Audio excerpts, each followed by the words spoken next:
Assalamualaikum warahmatullahi wabarakatuh. Halo semuanya, perkenalkan nama saya Silvi Putri Mahara. Saya di sini akan menjelaskan mengenai Pancasila sebagai dasar negara.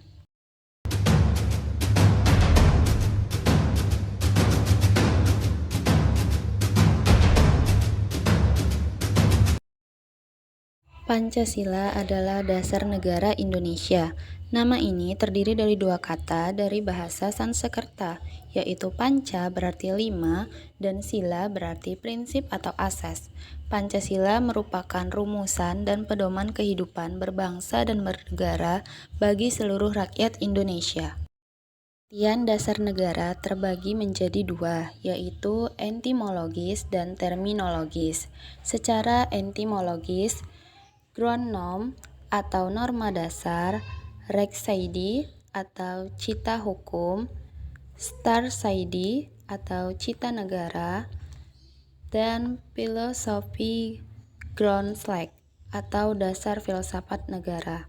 Sedangkan secara terminologis, landasan dan sumber dalam membentuk dan menyelenggarakan negara. Dasar negara juga dapat diartikan sebagai sumber dari segala sumber hukum negara. Pancasila sebagai dasar negara.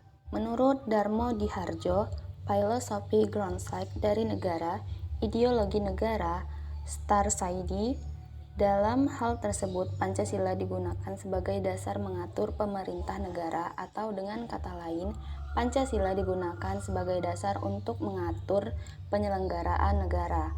Sedangkan menurut Hardi Wijono, sebagai dasar negara, Pancasila merupakan suatu asas kerohanian yang meliputi suasana kebatinan atau cita-cita hukum, sehingga merupakan suatu sumber nilai, norma serta kaidah, baik norma maupun hukum negara dan menguasai hukum dasar baik yang tertulis dalam Undang-Undang Dasar maupun yang tidak tertulis atau konvensi. Dalam kedudukannya sebagai dasar negara, Pancasila mempunyai kekuatan mengikat secara hukum. Sumber yuridis, historis, sosiologis, dan politis tentang Pancasila sebagai dasar negara. Secara yuridis, Pancasila merupakan sumber dari segala sumber hukum negara. Secara historis, Pancasila merupakan hasil karya bersama dari berbagai aliran politik yang ada di BPU-PKI. Secara sosiologis, Pancasila bersumber dari budaya masyarakat Indonesia sendiri. Secara politis, Pancasila menjadi landasan etik dalam kehidupan politik bangsa Indonesia. Sifat pengamalan Pancasila sebagai dasar negara dalam kehidupan sehari-hari terbagi menjadi dua, yaitu objektif dan imperatif. Objektif, barang siapa yang melanggar sila-sila Pancasila sebagai dasar negara akan dikenai sanksi sesuai dengan hukum yang berlaku.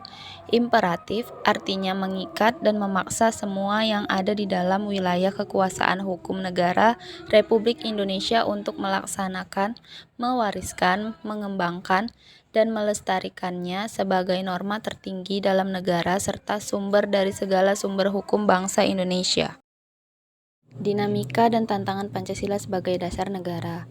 Menurut Wildan, di era reformasi Pancasila dianggap tabu karena seakan menyangkut Orde Baru sehingga masyarakat melupakan nilai Pancasila dan terjadi penyimpangan atas nama hak asasi manusia dan demokrasi.